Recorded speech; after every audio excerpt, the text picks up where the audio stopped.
अहमदाबाद में हुए air India विमान हादसे पर हुई एक विस्तृत बातचीत के कुछ अहम पहलुओं पर आज गौर करते हैं। स्रोत है एक अनुभवी पायलट के साथ हुई चर्चा, जिसमें हादसे के कारणों और उससे जुड़े कई सवालों पर बात हुई। सबसे ज्यादा चौंकाने वाली बात थी 2 इंजनों का एक साथ फेल होना, जो मतलब लगभग असंभव माना जाता है, और उस अकेले यात्री का बचना। तो चलिए उस बातचीत के जरूरी विश्लेषण और सिद्धांतों को समझते हैं। बिल्कुल, ये हादसा अपने आप में कई सवाल खड़े करता है, सही कहा आपने। और स्रोत से मिली जानकारी, खासकर एक पायलट के नजरिए से, इसे समझने में यकीनन मदद करती है। हाँ, जैसे वो यात्री जो सीट 11A पर थे और बच गए, ये कैसे मुमकिन हुआ, जबकि मतलब पूरा विमान तबाह हो गया था। ये वाकई हैरान करने वाला है।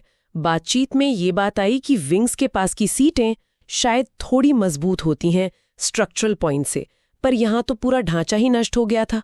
उनका आग के बीच से लगभग बिना गंभीर चोट के बच निकलना किसी चमत्कार से कम नहीं था। और ये 2 इंजन एक साथ फेल होने की बात, इसे अरबों में एक संभावना क्यों कहा गया?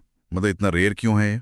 देखिए, क्योंकि आधुनिक विमान इंजन बेहद भरोसेमंद होते हैं।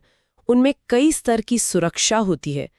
तकनीक इतनी उन्नत है कि दोनों का एक साथ फेल होना लगभग नामुमकिन है। हाँ, कभी कभी बाहरी वजह से, जैसे मान लीजिए बहुत सारे पक्षी एक साथ टकरा जाएं, ऐसा हुआ है इतिहास में, पर इस मामले में वजह साफ नहीं थी। अच्छा, और अगर इंजन फेल हो जाए तो क्या कोई बैकअप सिस्टम होता है? जैसे ये RAT का जिक्र आया था बातचीत में। हाँ, RAT यानी रैम एयर टर्बाइन।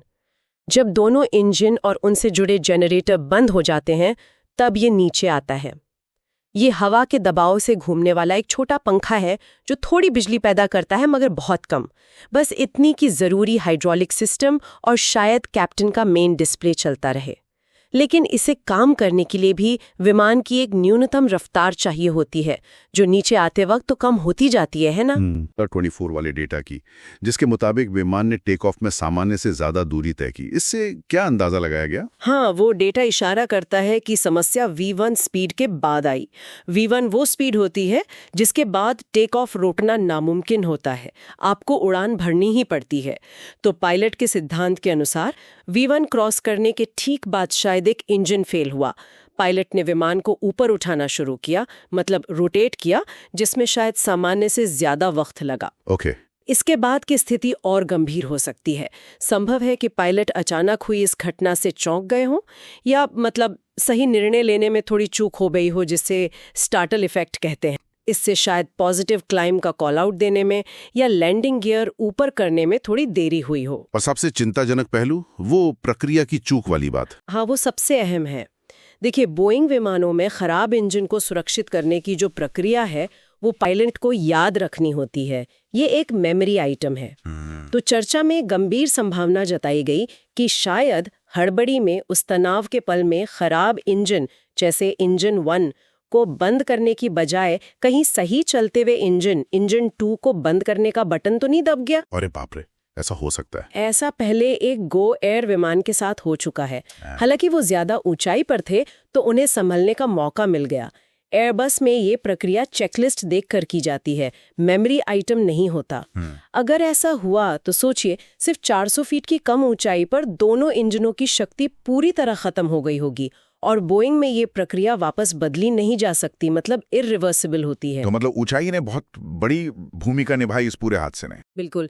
3000 फीट पर गो एयर के पायलटों को सोचने और संभालने का वक्त मिला था, पर 400 फीट पर आपके पास कुछ सेकंड्स ही होते हैं, कोई खास विकल्प नहीं बचता। ज्यादा ऊंचाई होती तो शायद विमान को ग्लाइड कराकर बिना इंजन पावर के भी किसी खुली जगह जैसे खेत या नदी पर उतारने की कोशिश की जा सकती थी। सही कहा। बातचीत में पायलटों की थकान और एयरलाइन की शेड्यूलिंग पर भी सवाल उठते हैं ना? हाँ, ये एक अहम मुद्दा है जो अक्सर ऐसे हादसों के बाद उठता है। गो एयर वाले मामले की जांच में भी ये बात सामने आई थी। लगातार रात की उड़ानें, फिर कम आराम, और उसके बाद सुबह तड़के की उड़ान, खासकर 3 से 6 बजे का समय, जब शरीर की जैविक घड़ी सर्केडियन रिदम सबसे निचले स्तर पर होती है। ये सब पायलट की सतर्कता पर असर डाल सकते हैं। ये कहीं ना कहीं एयरलाइन की सुरक्षा संस्कृति और रोस्टर बनाने के तरीकों पर भी सवाल खड़े करता है। और एयरपोर्ट के पास ऊंची इमारतों का जिक्र भी था, उसका क्या कनेक्शन है? ये भी एक गंभीर चिंता है। चर्चा में कहा गया कि मुंबई और अहमदाबाद दोनों जगह एयरपोर्ट के इतने करीब ऊंची इमारतें क्यों हैं? ये सुरक्षा के लिहाज से ठीक नहीं है। अगर वहां खुला मैदान होता या जंगल होता तो शायद क्रैश लैंडिंग के नतीजे कुछ और होते। शायद कुछ जानें बच सकती थीं। पेड़ भी टक्कर के असर को कुछ हद तक कम कर सकते हैं। सही बात है। अच्छा, जांच और ब्लैक बॉक्स के बारे में क्या पता चला था उस बातचीत से? देखिए, ब्लैक बॉक्स यानी CVR जो कॉकपिट की आवाजें रिकॉर्ड करता है, और DFDR जो विमान के सारे तकनीकी पैरामीटर्स रिकॉर्ड करता है, ये जांच के लिए सबसे जरूरी होते हैं। चिंता इस बात पर जताई गई थी कि क्षतिग्रस्त बॉक्स जांच के लिए अमेरिका भेजे गए, बोइंग के पास।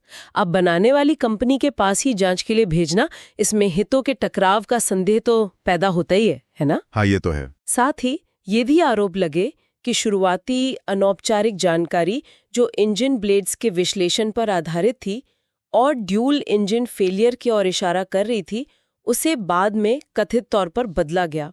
ऐसा पहले भी घाटकों पर क्रैश में हो चुका है, ऐसा कहा गया। अच्छा। और बोइंग की सुरक्षा को लेकर भी कुछ चिंताएं जाहिर की गई थी। हाँ, बिल्कुल। बोइंग 737 मैक्स हादसों के बाद से ही कंपनी इस सवालों के घेरे में है। विसल ब्लोअर्स ने आरोप लगाए हैं कि सुरक्षा चिंताओं को नजरअंदाज किया गया, FAA से अप्रूवल लेने में जल्दबाजी की गई। एयर इंडिया में भी एक विसल ब्लोअर पायलट का जिक्र आया जिन्होंने 777 विमानों में ऑक्सीजन सप्लाई की कमी का मुद्दा उठाया था। तो ये सब चीजें कहीं ना कहीं एक पैटर्न की तरफ इशारा करती हैं। तो कुल मिलाके इस पूरी बातचीत का सार ये निकलता है कि अहमदाबाद हादसा शायद V1 के बाद इंजन फेलियर जैसी एक तकनीकी गड़बड़ी से शुरू हुआ होगा, लेकिन ये कई चीजों का मिला जुला नतीजा था। इसमें संभावित मानवीय चूक हो सकती है, प्रक्रिया की गलती या हड़बड़ी, बेहद कम ऊंचाई का होना और शायद सिस्टम या एयरलाइन की कार्य संस्कृति से जुड़ी कुछ गहरी कमियां भी। हाँ, इसे स्विस चीज मॉडल की तरह देख सकते हैं। जैसे स्विस चीज में छेद होते हैं और जब कई टुकड़ों के छेद एक सीध में आ जाते हैं तभी कोई चीज आर पार जा सकती है। वैसे ही किसी बड़े हादसे के लिए कई अलग अलग स्तरों पर छोटी बड़ी गड़बड़ियां, सुरक्षा की परतें या कमजोरियां जब एक साथ एक ही समय पर मिल जाती हैं तब ऐसी दुर्घटना होती है। विमान अद्भुत मशीनें हैं, वो बहुत सुरक्षित होती हैं, वे यूं ही फेल नहीं होती। वाकई ये सोचना भी मुश्किल है कि उन अंतिम पलों में पायलटों ने क्या महसूस किया होगा। एक तरफ सालों की ट्रेनिंग और अनुभव और दूसरी तरफ सामने पूर्ण असहायता की स्थिति। ये घटना हमें विमानन सुरक्षा, मानवीय चूक और पूरी व्यवस्था की कमियों पर गंभीरता से सोचने को मजबूर करती है।